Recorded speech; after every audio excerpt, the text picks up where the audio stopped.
a ticky ticky tonga, a ticky ticky tonga, a massa wire, a massa wire. Ole, ole, ole, ole, ole, ole. You're listening to the Fezcast, produced on behalf of the Saracen Supporters Association and featuring the independent thoughts, rants and rambles of Saracens fans and special guests. If you'd like your opinion to be heard on the show, you can find the Fezcast on Facebook or Fezcast_SSA on Instagram and whatever Twitter is known as these days. But for now, enjoy this week's show. You're listening to the Fezcast.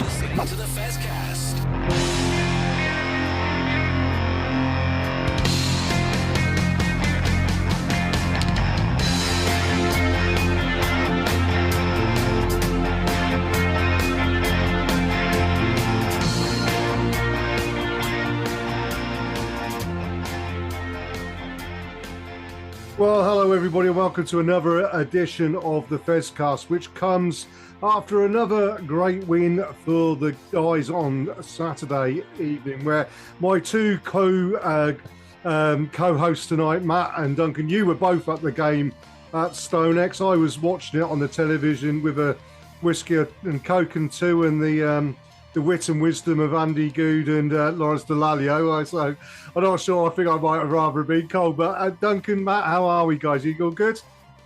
Yeah, really good, especially after Saturday. And you, Matt? Yeah, doing all right. Yeah, it's I think a very timely win in the league, and good time for us to go into a little break as well. Well, absolutely. I mean, we do. I mean, we were expecting not to have a great deal to talk about in this show this week. Just the one game on the weekend, and thankfully it was a win. So, we don't have to do too much of a diagnosis, as it were. But then, as suddenly seems to be happening with Saracens, they seem to be announcing things before we record, which is great for us.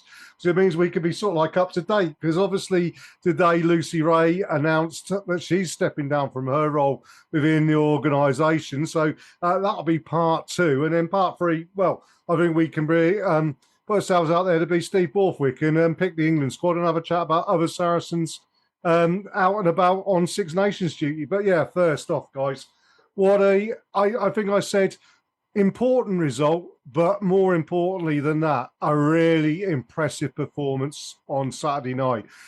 First half, obviously, going in all square. Second half in particular, we really looked like the Saracens of old, Duncan.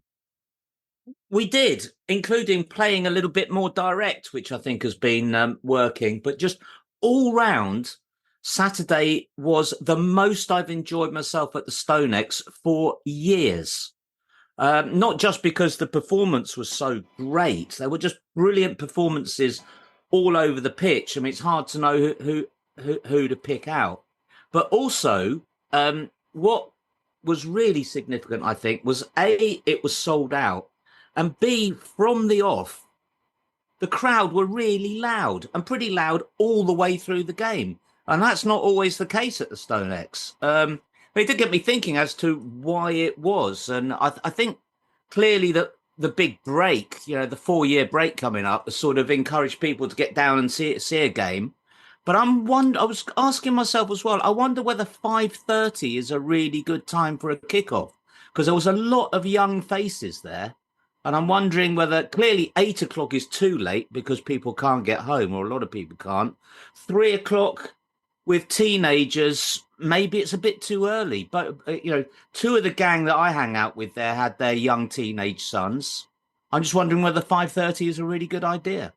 Well, yeah, I mean, it was great for us watching it on the television as well, because you get through, you got your day done, and then you can sit down, as I say, with a whiskey and coke or two. And, watch it. My tea was brought to me. My wife looked after me on Saturday night, which is really nice. And, I mean, she's got a few weeks of that now with the Six Nations as well. Not that I've told her that, obviously. But, I mean, you're right, Duncan. It was, from watching on TV, a really, really good atmosphere. And it moved onto the pitch. Now, Matt, what I am going to say is that watching the commentary on the television, Lawrence Delalio in particular was very much of the giving Exeter credit for coming out and playing some good rugby, and less complimentary, I felt, of Saracens, whereas Andy Good was actually quite complimentary of Saracens.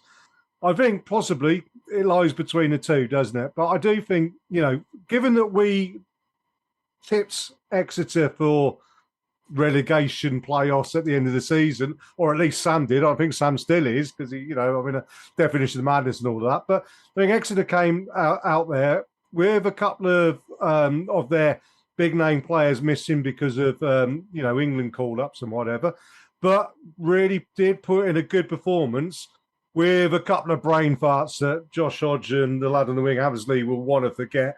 And probably have been done on the coach back to Exeter in the Kangaroo Court with, Matt. Yeah, I mean, just for Sam's sake, of talking about dying on a hill, he's like the Black Knight in the Holy Grail with missing arms, missing legs, and he's still championing it, isn't he? But and for Lawrence Delaley, I mean, it's painful for him to say anything nice about Saracens. So yeah, I don't really take too much of what he said. But yeah, I mean, to be honest, it was quite an even game. Certainly from my point of view in the stands. I mean, obviously it was even at half time, and for most of the second half it was a little bit tit for tat. And I think the difference. I mean, I never actually wrote anything on our group at half time, but myself and my dad were sitting in the stands and saying, regardless of the result today, this is actually, we're playing like Saracens, like the Saracens that we know.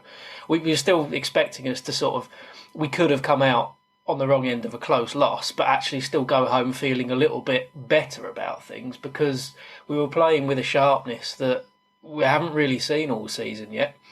And a lot of that does come from your number 10, who's obviously screwed his head back on this week, because I think he probably knows what he's doing next season now. But it could have gone either way. But I think actually in the second half, the pressure that we put them under, like the Saracens of old, really did tell, and that's why mistakes were being made by Exeter. Yeah, they're probably going. Well, indeed. Well, that's what I was going to point out, and the first couple of players I wanted to mention. And last week on the Fezcast, when we previewed the game, the one comment I made is that there's a couple of big-name players who haven't gone on England duty, either through choice or by not being picked, who we really wanted to step up and play well. And Owen Farrell was one of those. But the one player I really want to mention is Billy Villapolo, Duncan. And I don't know if you noticed it. The first half, I was sort of thinking to myself, is Billy kind of going through the motions again? Is he not really putting the effort in? And actually, there was one point when he made the covering tackle on the Exeter scrum half going through for the line and caused the knock-on and everything. And he come from, I mean, we didn't see it particularly on the television. You must have seen it live on the pitch, but he must have come from an absolute mile back, and he was motoring. And then there was another pick-up from number 8 where he put, I think, Rotimi Shegan in, where he picks up from the base and went at pace. And you just looked at him and thought, yeah, that's Billy back. And I think first half, Exeter really competed well. So Billy was putting the effort in, but he was kind of being a little bit nullified by a very good young number 8 for Exeter Chiefs, who really developed this season, fizzle out. But yeah, second half, Saracens, driven by Billy, driven by Owen, went through a couple more gears that took us away from Exeter, Duncan. Yeah, that's right. I mean, if you count that Billy save and the 2 gifts that Exeter gave us, and you knock off 21 points, it was a 3-point loss. Although, having said that, I felt once we got past around about 50 to 55 minutes, it just never felt like we were going to lose that game. It was one of the reasons why it was a great game. It was nip and tuck, going backwards and forwards for 50 minutes, and then we pulled away, as we tend to do, often do in the last 20 or 30 minutes. But Billy had a great game amongst... Where'd you start? I mean, James Hadfield got himself a contract for next season, didn't he? Well, absolutely. I was going to mention James, because I think, we've talked about hookers and we've talked about players like Tom and KP, who, I mean, I don't know what their situation is injury-wise and everything. KP's come back, then he's not back in. I mean, it's telling that you actually had Sam Crean on the bench covering both prop and hooker, and there's no Tom Wollstonecroft, there's no KP there and everything. Those guys, I think, I mean, with smaller squads, if you can't guarantee having been fit, I mean, they're not gonna be there very much longer, are they, Matt?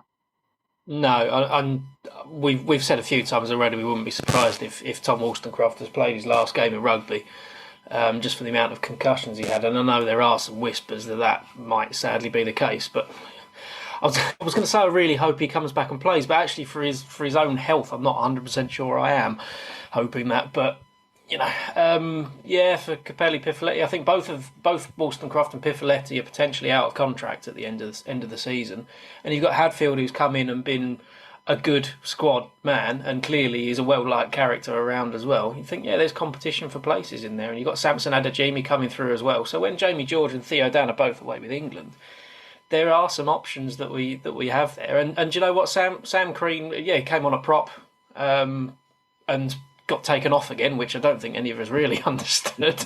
I think I had the ref mic in, and I think there was actually a bit of confusion that they got the numbers wrong on the board and Hadfield was supposed to come off, but once they've written it down on paper, it's got to happen, unfortunately. So a bit of an error there if that was the case. But Sam Crean, I thought, did pretty well as well, and someone who's come back from a fairly long-term injury and is looking like one of our fairly promising young players. We're going to talk about changes in the squad over the course of the next few years when we haven't got any rugby to talk about. There's a lot to like. Front row, definitely. And it was good to see Aroni Maui come back as well, even for that brief period of time. But in that brief period of time, he showed exactly what we had been missing from his particular brand of loose-head play. I mean, the player that we do really have to mention, I think, more than anybody else, is the guy who got man of the match. And we'll talk about him in part 3 in more depth when we talk about him playing for Scotland. But Andy Christie, I mean, he really is turning into a very, very special player, Duncan.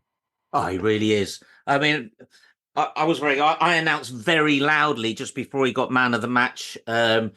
Boys had a good game, so I was giving myself a pat on the back there. But it wasn't difficult to see. Any old idiot could have seen it. He was all over the place and real trouble. Was it the Ivan Van Zyl try? Really brilliant play, wasn't it? To cut through and then pop the ball up perfectly. And it's the sort of thing that he's doing right now. Really dangerous player right now. Well, he's been only 3 games in a row, hasn't he? Or certainly 3 of the last 4 or 5. He's in proper good form, and I picked him out as well. But like I say, it wasn't a difficult choice. Although I did think that the TV were going to give it to Owen Farrell just so they could talk to him. Yeah, well, he's doing his best not to talk to anybody, isn't he? But I mean, one thing I will say: the only criticism you can level at Andy was his over exuberance when chasing through that kick that led to a great try from Exeter Chiefs, but there were gaps all over. And that's primarily because Andy Christie went off like an absolute greyhound and nobody kept up with him and made Josh Hodges, once Josh Hodges had beaten him, then it made his job a lot easier. But I mean, that's a small thing. And you're never, ever going to criticise a guy for being over exuberant. Now, talking about criticism, it's not a criticism, a low point, and I feel like I need to apologise to Rotimi Shegan because last week on the Fezcast, I pumped him and said if he stays injury-free, he's looking at, international honours and everything. Bugger me, what happens? He pulls up early on in the second half, looks like the hamstring's a problem again. And I mean, as much as Wolfie's got problems with concussion and everything, this seems to be a reoccurring thing with Rotimi. Although a man with thighs that size, there's hardly any surprise that he's going to be twanging hamstrings, Duncan. He didn't seem too unhappy afterwards. I was like you. I was going, oh, no, not again. But he had a smile on his face going around for what it's worth. The other thing, last week, I said that he was always knocking on in the kick chase. And in the very first one, he caught it brilliantly in the air, which means one of 2 things. Either he's listening to me and he put in a load of practice during the week, or I don't know what I'm talking about. It's one of the 2. Well, yeah, one of the 2. We'll let the listeners make their own mind up there. But of course, I suppose with Rotimi, if it is like a little hamstring tweak or something, he's now, as we say, got 7 years off to get it rested. With just a friendly against Leinster in the midst of it. So hopefully, they can get some ice on it and get that sorted.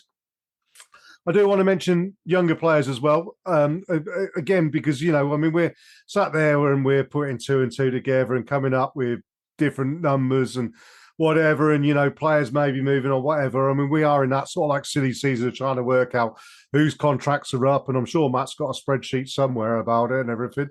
But yeah, the young players that do come on, Toby Knight comes on every time he comes on. He just puts it about. Ollie Hartley, I thought, had a really, really good game at inside centre, and he's, taking a lot of pressure off of Nick Tompkins as that, that senior centre with Alex Lazowski out. So, that'll be interesting when that all, when Alex is back and everything like that. Tom Parton came on after he spoke to him last week, and the first cast did well, I felt, as well.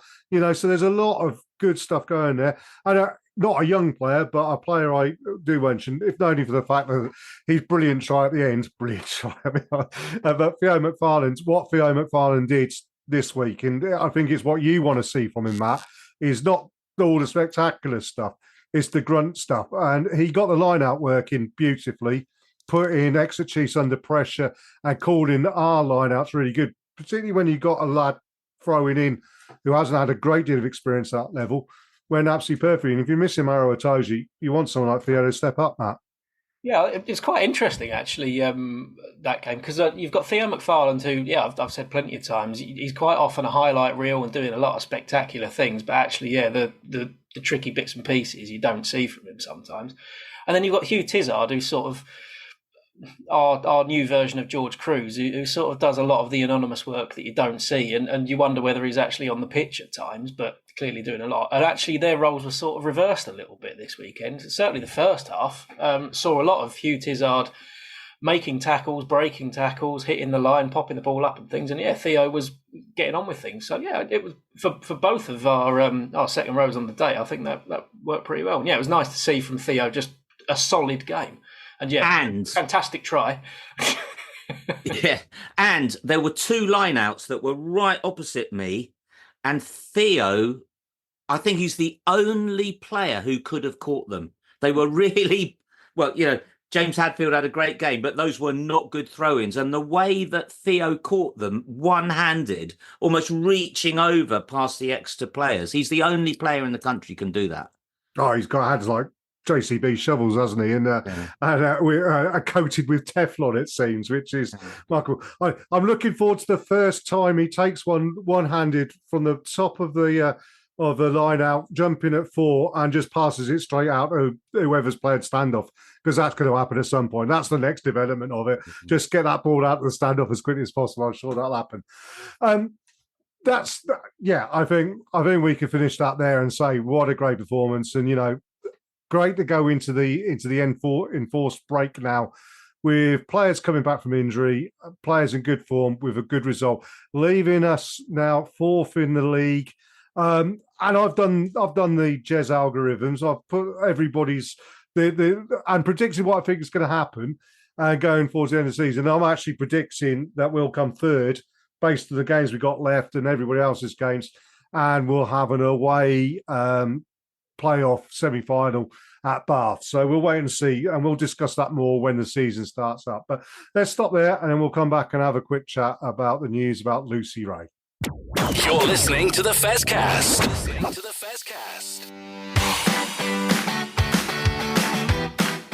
You're listening to the Fezcast, which is proudly sponsored by the Saracens Supporters Association, and I'm Alison Davis, one of the SSA committee. For a £10 annual subscription, the SSA provides our members with monthly newsletters, virtual and in-person player events, away match ticket allocations, and we organise pre-match gatherings at away matches.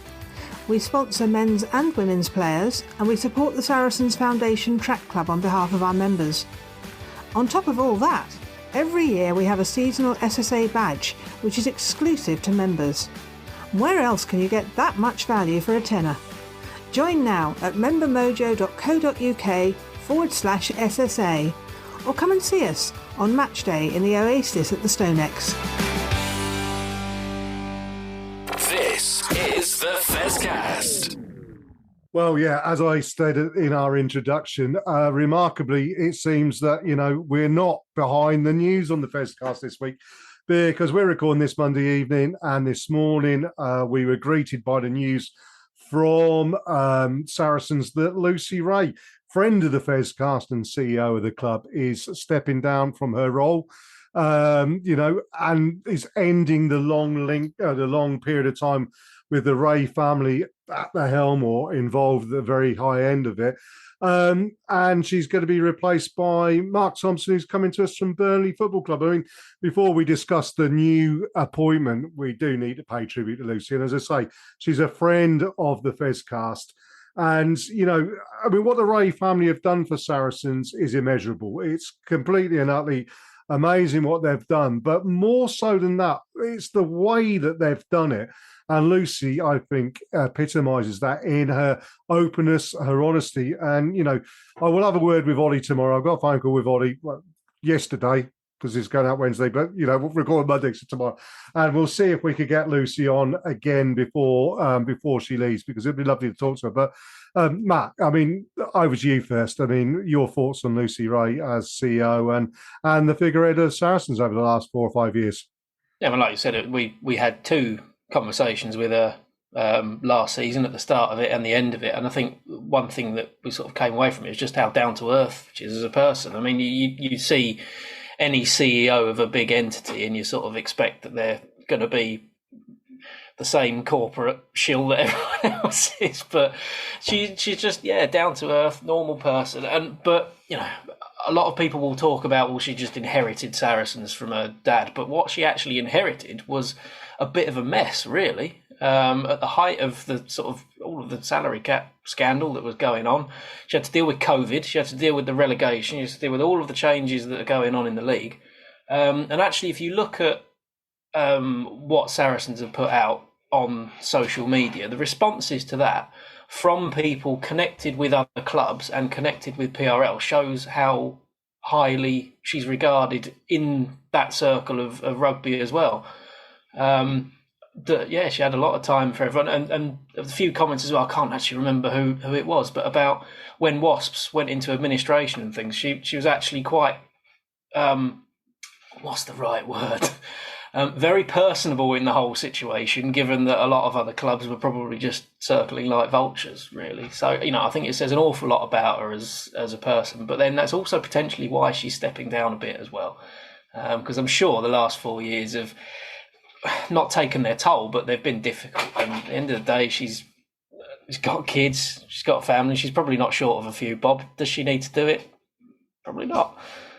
Well, she might want to borrow the Jurgen Klopp analogy in that she might claim that she's still a Ferrari capable of doing 150 miles an hour, but she can see that the petrol's running low. Yeah, needs an oil change and a few kind of filters, isn't it? Yeah, I totally agree with that. I mean, as I say, yeah, I mean, I think she's, I enjoyed the 2 chats we had with her.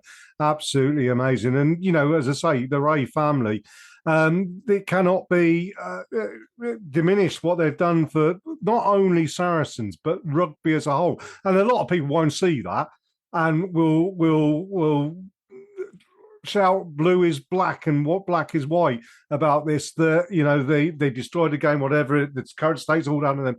It's absolute rubbish. And what they've done for rugby in building a community in North London, in developing the game outside of it.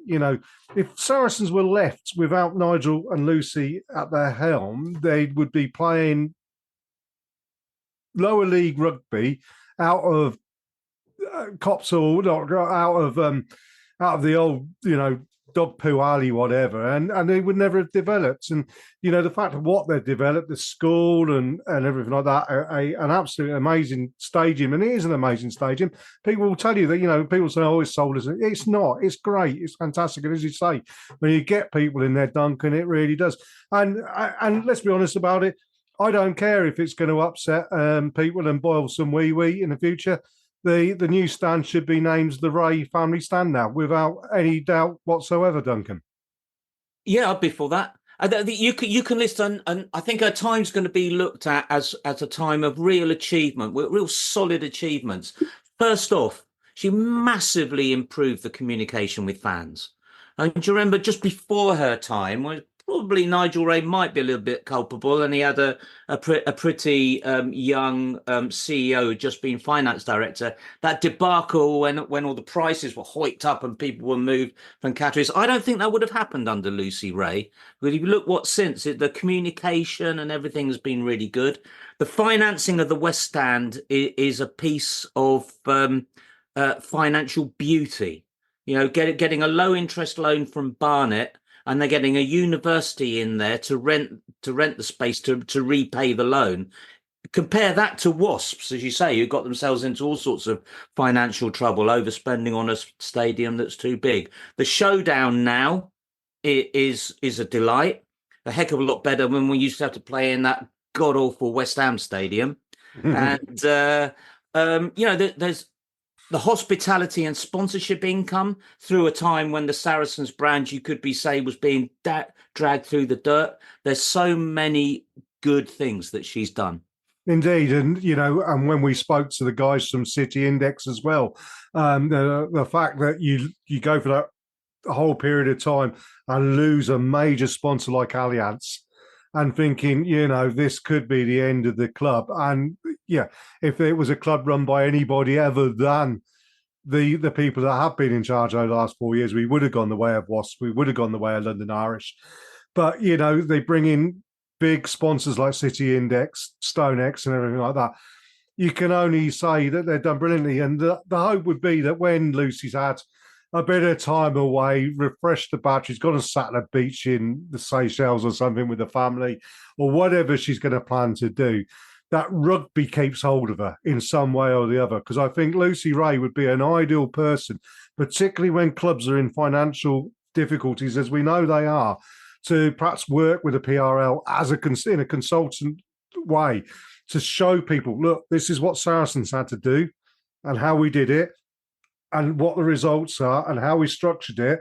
And that would help clubs, particularly clubs like Newcastle, for instance, who I do have a similar footing to us. That would be only good for rugby, and PRL and the RFU really do need to keep Lucy's number on there at speed dial for when she's ready to come back to the game, Matt. Oh, absolutely, yeah. And she's been, yes, there is a huge team at Saracens behind her, but she's been at the forefront of Duncan sort of alluded to it as well, that togetherness in the community that we've got at the club with the men's rugby team, women's rugby team, Mavericks netball, the school, the foundation, that is all glued together. And Lucy Wray, among a few other people, has been a huge driver of that. And I don't think it would have been as closely knit were it not for her.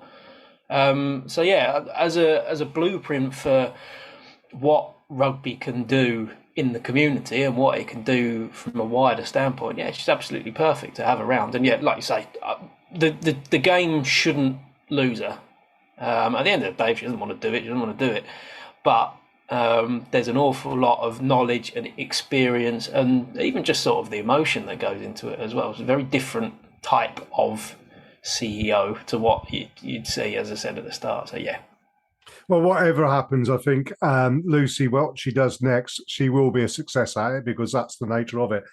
Moving on, though, at the same time, the announcement was made of the new CEO coming in, chap by the name of Mark Thompson. A lot of people don't know an awful lot about him, to be perfectly honest with you, other than he's come from Burnley Football Club, where Burnley have been a successful team in, they've gone down, they come back to the Premier League, potentially they're going to be going down again next season, but you look at Burnley, you can see that they've done it in the right way. They've got a good young manager in Vincent Kompany, which obviously would have come from Mr. Thompson being there. And they've not overextended. They're not someone who's paying out millions and millions and millions of pounds just to stay in the Premiership. They're doing it in the right way. So I've seen a little bit of negativity around the different forums today, sort of like saying, oh, well, are we going, into a period of doldrums? Is it going to, woe is me? There's an awful lot of that out there. I think, in the same way as we say in Mark McCall we trust, I think in Neil Golding we have to trust, because they'll have gone through a process. This isn't Lucy going into work last Thursday and saying, you know what, lads, I'm off and you best announce it on Monday. This has been going on for some time. They've been talking about this. We know that, because that's the way that business is run. My business where I work recently, the CEO of 33 years retired at Christmas. We knew he was retiring 18 months ago, and they spent a long period of time getting the right person in. And, we've just got to trust that this guy is going to be the right guy, because that's who they've identified and that's who they've been working with, because he hasn't been working at Burnley since September. So, and we just got to trust and get behind him in the same way as we'll bring players in to the club. When they pull that shirt on, we get 100% behind them and support them. So likewise, give the guy some support, get behind him, and I'm sure he'll be a success. Am I right, Duncan? Maybe. I mean, of course we get behind him. And for me, it's more hope. I mean, Neil Goulding as chairman was brought in more for corporate governance reasons, to make sure that we weren't naughty boys again. He was chief, from what I can find out online, and there isn't much about him. Mike Chapman was chief operating officer at Burnley, so that's much more like a managing director, nuts and bolts sort of job, as opposed to a strategic. Maybe he did the CEO's job as well. I don't know, but it is a different job. And I know from my time when I was part of the executive management team at Nottingham Forest, running a sporting club in a working class northern town. Apologies, Nottingham. I know you're not northern, but when you're from North London, you are. It is extremely difficult different to running Saracens, because you are very big news in a much smaller pond. So the local radio, the local TV, the local press, they're knocking on your door every day. So you've got a story for us. Can we write something about you? As opposed to where Saracens are in North London, which is extremely difficult. We're almost invisible and have to fight not to be invisible, because the local radio and the press and everybody want to write about Spurs and Tottenham and Chelsea and West Ham and everybody. And they and Saracens have to fight to be visible and fight in a predominantly football area to get people down. Very different to running Northampton Saints or Bath even. That's much more akin to Burnley. But we know nothing about him, and very much hope that he is. The statement today made great play about his revenue raising abilities. I very much hope that really the one thing that we need is to increase attendances. I mean, last Saturday was great, but we need much more of those, and I hope he can bring some real expertise to boosting up that side. Indeed. Well, look, it's all for the future, all stuff to look forward to, I think. We'll have a break there, then we'll come back and talk Six Nations. Hi, this is Petrus Tbilisi, and you are listening to the Fezcast. This is the Fezcast. Well, welcome back to part 3. And yeah, it's coming up. It's the Six Nations. And before we do anything else, we'll say, Duncan, you've got your entry. And Matt, you're going to enter the prediction game and find out how little we know about Six Nations rugby at the end of it, and raise some money for Motor Near Own. We'll put the links out again and everything this week, so give you last chance to get in. But yeah, Six Nations. Well, first of all, we'll do Wales, because this is the bit where I feel really, really dirty, because I found myself agreeing with Andy Good and Lawrence Dallaglio on the weekend's commentary when they turned around and said, what's Wales' best centre partnership? And they went, Nick Tompkins and George North. And I went, yeah, you're right. You'd be mad not to pick Nick Tompkins and George North, particularly given the fact that there's a lot of younger players and a very young captain at Wales. You want that bit of quality and experience, which Nick and George give the team back. Yeah, I mean, the only thing I find bizarre about it is Tompkins and North is what makes a lot of sense. And then you've got Mason Grady, who's really a centre, but actually has been playing out on the wing quite a lot.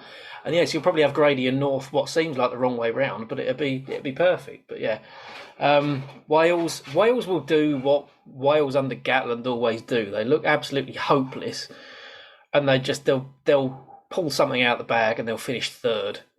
It'll just keep happening. I don't really know what to make of that. So obviously they've had a huge bombshell with Reece Zammit deciding he wants to be American, which nobody's ever been successful at, really. But good luck to him. And yeah, they've picked a really, really young squad, and it could work out for them. But yeah, who knows? Strange old side. Well, I think that's the thing, isn't it? I think a lot of teams have got a free pass. You look at France, they got free pass because Antoine Dupont's not playing sevens. Not that he's the only player there, but, if they did suddenly lose a game or two, Antoine Dupont's off playing sevens, which I have issues with, and we'll discuss that at a different time. Likewise, Wales, there is, they got to the latter levels of the World Cup, doing what you say, Matt, basically lucking through a couple of games and everything like that. So Gatland has turned around and said, okay, we're going to develop a side to perhaps 4 years' time that these players will have 30 or 40 caps going into the next World Cup, which is the right way of doing it. I think England, if it wasn't for our heightened sense of entitlement and expectation, could do exactly the same thing, and we'll talk about that. The two teams that are under pressure is Scotland, because they had a poor World Cup. Gregor Townsend really needs Scotland to step up again. And Ireland, because, other than Johnny Sexton going, they're pretty much the same squad as they went into the World Cup with, where they also underachieved. So there's an expectation that they're going to be a lot better. Well, I've warmed up for it by watching the Netflix series, which I really enjoyed, by the way. But what struck me, especially trying to work out who's going to win what game in round 5 for your quiz, Jez, is just looking at all the players. Oh, he's retired. Oh, Stuart Hogg, he's retired. Oh, Dan Bigger, he's retired. Owen Farrell, he's gone. Trying to predict what the team is, let alone who's going to win by how much, is not going to be the easiest. But I think despite Johnny Sexton and Anton Dupont, I think the Irish and the French are still sort of at a peak, or could still be at a peak. Both of them underperformed in the World Cup. But that's the rub. That's the throw of the dice, isn't it? They're still going to be the two strongest teams. The interesting thing there is, I think, are they making a mistake in not binning a lot of these players? Like Peter O'Mahony at 64 is still there, captain in Ireland. Is he going to be around at the next World Cup? I mean, he'll say he will be, and he'll be whatever age he is. But at his age, it's easy to fall off a cliff or get a career-ending injury. Is there a point where sentimentality's got in the way a little bit, and instead of, turn around and saying, right, okay, you guys had your shot, we need to build again and bring it up, and not throw baby out with the bathwater, but I think there needed to be a little bit more of a revolution, which I could see with England. But before we discuss England, just want to say Scotland and Andy Christie. We talked about him in the first part and the stellar performances he's been putting in for Saracens. His problem is that one of the co-captains is Rory Darch. He plays in his position, basically, although Andy can play all the way across the back row. But Scotland have got a lot of good back row. And you sit there and think that someone like Hamish Watson might not get a game for Scotland, and Hamish Watson virtually walks into any team in the Northern Hemisphere. He is such a good player, yet he might not get in that Scotland team because they have such a profusion of talents.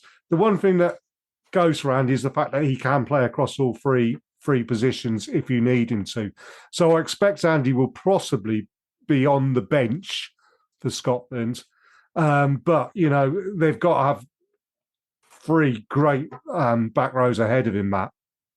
Yeah, would have thought so. I mean, yeah, he can even play the second row if he really wants to. So, I'd expect Andy Christie to get plenty of minutes in the second half of each game for Scotland at the very least. But yeah, like you say, they've got Rory Darge, they've got Jamie Ritchie in the squad.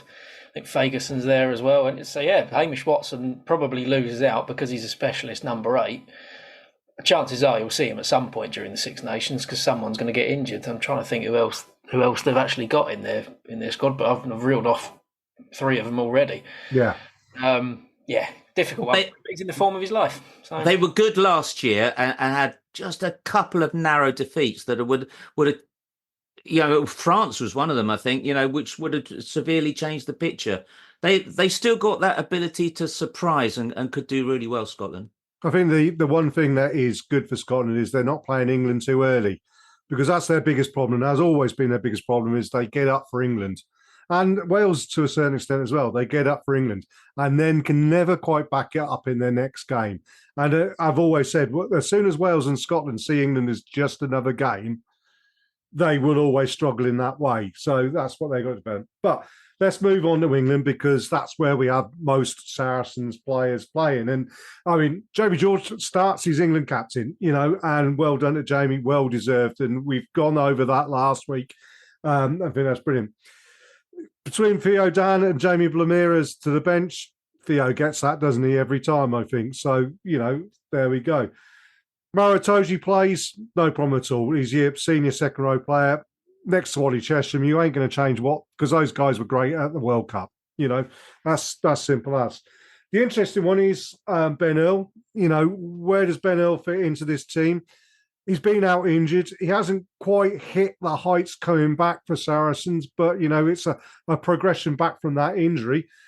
Is he going to play at number 8? Or, you've got a specialist in Ajax, Don Brandt, in the squad. So, does he now get picks ahead of him? Because, and Don Brandt, to be fair to him, has been in pretty good form for Harlequins this year. I do worry about him as an international player. But, I mean, where do you stand on that, Duncan? Well, you probably give Don Brandt another chance, but Ben Earl was the number 8 on merit, wasn't he, during the World Cup, and he was one of England's stars. So I think they'll try him again there. Jamie George has talked about the fact that England fans don't want to see England play like they did in the World Cup, to be a little bit more expansive. And Ben Earl comes from that tradition of, fast number 8s, speeding off the back, and he's certainly shown he can cut through defences. I'm sure we'll see him there at least to an extent. Indeed.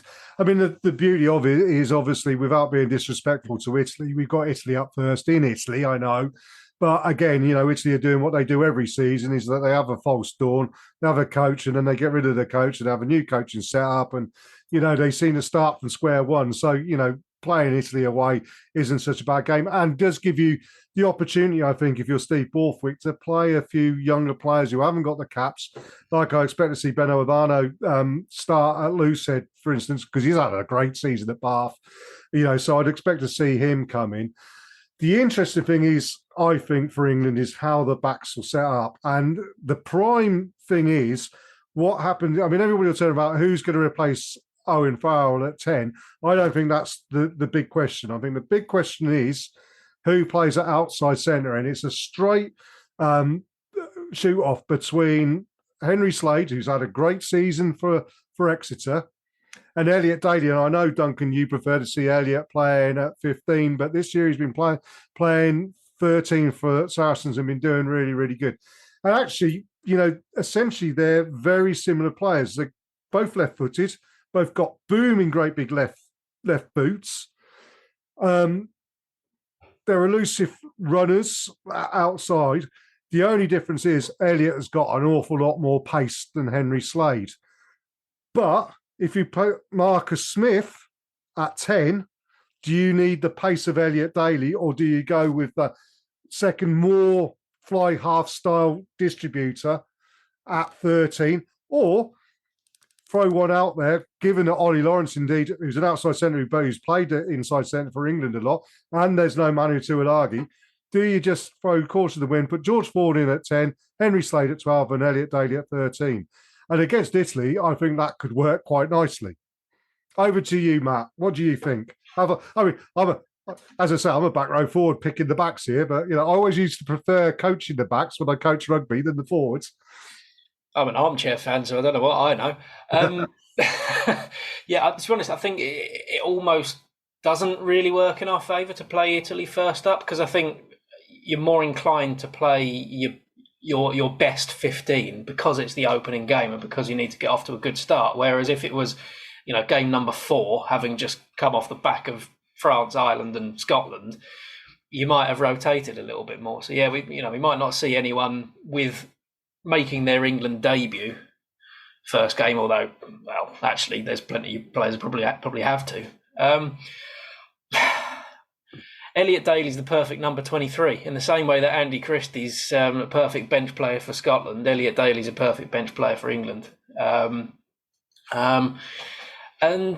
Yeah, I'm not 100% sure. I've got a feeling that we'll probably see Dingwall play. Just chucking that in. Yeah, it is the game against Italy, and I think he is someone that Borthwick is potentially looking at with no Ollie Lawrence. He's probably someone you've got to try at inside centre. So I think he'll probably play against Italy. So I do think it is that straight shootout with Slade and Daly. And as much as I'm a Saracens fan, I'd say you're probably playing Slade at 13 and having Daly on the bench to cover a few different positions. Well, again, that depends on who you play at fly half, though, doesn't it? Because if you play Marcus Smith at fly half, yes, then Elliot Daly's versatility comes in brilliantly, covering 13, 11, 14 and 15. If, however, you play George Ford at 10, and the reason I would play George Ford is because you are looking at leaders on the field. And Jamie's, it's his first season as an international captain. Yes, we know he captains on the field at Saracen, but not in name as such. He is a leader on the field, but it would be good to him to have Maro Itoje as a senior player. You're going to have not a fully experienced 9, because it's either going to be Ben Spencer or Alex Mitchell or whatever. So you pick George Ford as someone who's captained England and being a captain. Henry Slade, again, is probably seen more as a captaincy than Elliot would be, but Elliot, I think, could step up there. He's a lot of experience. So it's interesting, that makeup, isn't it? And I think it does depend on who you pick in this position as to who you pick on that position, Duncan. Well, maybe. I think you're right. Whether it's Marcus Smith or George Ford, if you put Slade and Daly outside them, I think against Italy, there's every chance you'll have a tri-fest. When you come up against the big beasts, the likes of Ireland and France, I think those big beasts will be looking at that set, that midfield thinking, oh, yes. Because defensively, it's not the strongest, is it, that you could put up? I don't know what the answer is, though. Well, that's where England may well miss Owen Farrell. And I think that would be a point when people might just take a step back and realise exactly what Owen does give to England. I mean, I will never, ever turn around and say that George Ford or Marcus Smith are, lack any guts and courage. But, they're smaller, slighter, less tackling fly halves. I mean, we haven't mentioned Finn Smith, who's in the knockout, in line for a game. He's in the squad. He's a bit more physical than both Marcus and George. So, you never know. But it'd be a hell of a thing to throw him in against France or Ireland, as you say, Duncan, as your first, as a defensive. So I think at that point, that's when we are going to look at it and say, this is one thing that Owen Farrell has brought to England over the last 10, 15 years that we will find very difficult to replace in the future. Yeah, there's quite a few Northampton players, quite rightly, who are in. And I've heard, I haven't seen this with my own eyes, I gather that George Ford is not having a spectacular season this season. I don't know whether that's right. Yeah, I don't think he. I mean, Sale are they? I mean, considering where they were last season, they have taken a bit of a step back, and I think that's probably a hangover from getting to a final and then, losing in the way they did last season. But but also it's because it's a much more competitive league, and even Newcastle doing what they're doing. It's interesting, isn't it? I mean, we'll wait and see what happens. And as I say, we'll have the predictions games, and next week we'll see how well we've all been doing on that sort of thing as well. And see who does know anything about rugby. But yeah, plenty to look forward to. They're starting on Friday night at 8:00 with the France-Ireland game. What an opener that is! It's a shame in a way, though, isn't it? They should have fiddled it so that was in round 5, shouldn't they? Well, it's mouth-watering prospect. It really is. There's still 2 of the best teams in the world, and it's going to be a cracker. Absolutely, I'm really looking forward to it. Well, I think we've done enough there. I mean, we were expecting this to be quite a short show, weren't we, Matt? And it'll not costing us any money to put this one out, but I think we've rattled on quite enough, haven't we, mate? Well, we've got you and Duncan here. It's not going to be short, is it? True enough. Fair enough. Just you wait until we start doing our music podcast, Duncan. Well, we'll have a fight then. Indeed. Well, thank you everybody for listening in to this show, and I hope you enjoyed our chats about 3 very good subjects, I think. And thank you, Duncan, and thank you, Matt, for your involvement. We'll be back next Wednesday, which is the 7th of February. Almost my birthday, chaps. So and we'll have a women's game to talk about as well next week, as well as the Six Nations and whatever other news comes out of Saracens. But in the meantime, we'll say thanks everybody for listening in. All the best, and ta-ra.